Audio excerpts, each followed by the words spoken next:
Everyone, this is Madhuri from Pakistan, and you're watching my YouTube channel Insani Ittihad, which aims to invoke a little bit of humanity in all of us through awareness and understanding. So I heard of this very unfortunate incident which happened in Jenin and in Jenin operation in the occupied by Palestinian territories of Israel. Um, and there was some armed terrorist whom the IDF was actually targeting, and was looking for facilitators or collaborators or handlers who have committed the series of terror attacks against the Israeli unarmed civilians. And while conducting this, armed operation against these terrorists in the in the areas occupied by Palestinians in Israel, that is Judea and Samaria.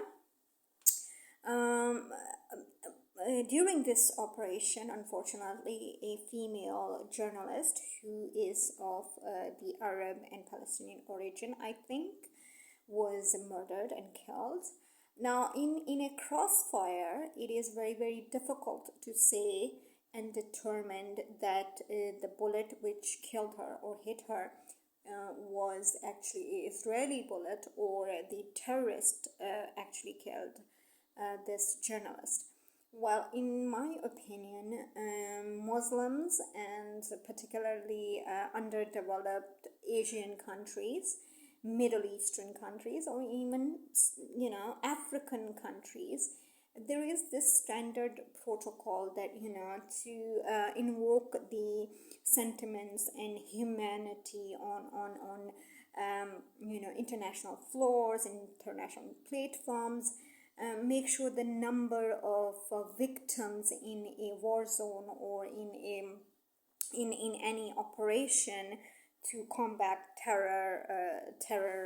terrorist groups, women and children should be the what we can say sacrifices, or women and children should be the collateral damage, and women and children should be killed in high numbers, so that the terrorist could tell the world that the operation was actually not against these terrorists or these armed personnel or these men, but rather the civilians, because women are unarmed. They were not. She was a poor journalist, and the Israeli bullet killed her. Then they were targeting her. You see, she was an Al Jazeera journalist.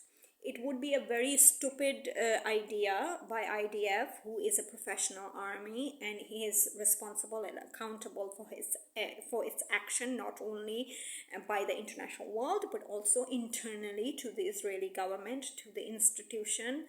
And Israel is a functional state. It's not like Syria. It's not like a regime state like Iran or Pakistan, or the communist controlled states like Russia and North Korea. It has accountability. It has institutions. So it would be very stupid of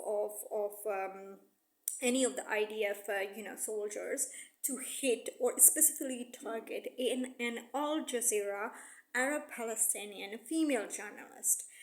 Yes, on the flip side, I must say that these journalists, especially these female journalists and these Al Jazeera journalists, who are always there as somewhat facilitators to these agitators and these terrorists, filming their side of the narrative and portraying deliberately the evil face of Israel, which is actually not that. And the real idea is to have a controlled, peaceful, stable nation running in the midst of Middle East, which is the hub of failed states. I think Israel is the only functional, democratic, and economic hub and a real state. I have nothing, I have no hesitation to say that Israel is the only functional state in the Middle East.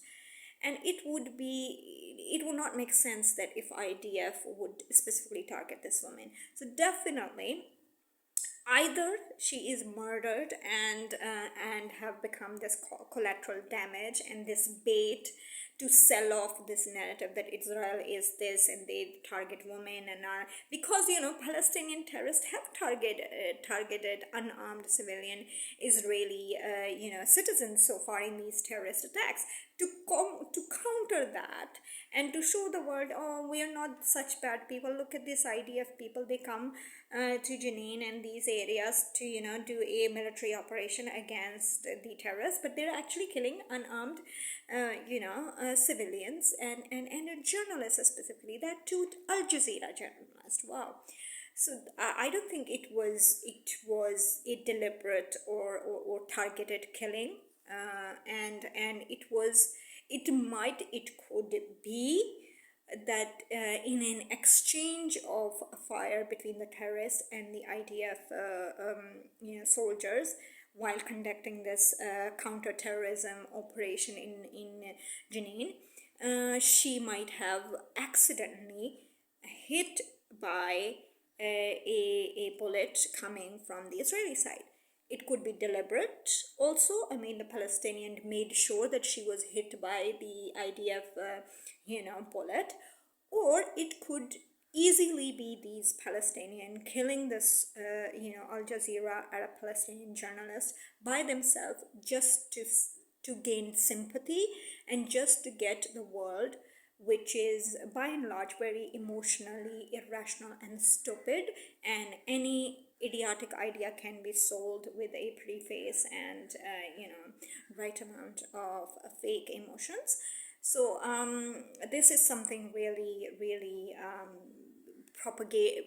It's a shared propaganda against Israel. I would say that. I have no hesitation in saying that. Nevertheless, of course, she's a female. She was on duty doing her job. She was unarmed.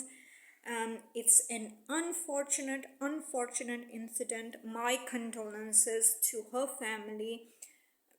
Maybe she is married or she has children. That's even more sad and even more painful, because nothing more is saddening and emotionally torturing for a child to lose a parent, and losing a mother is a very, very difficult situation. I have lost my mother, and of course my father died before my mother died.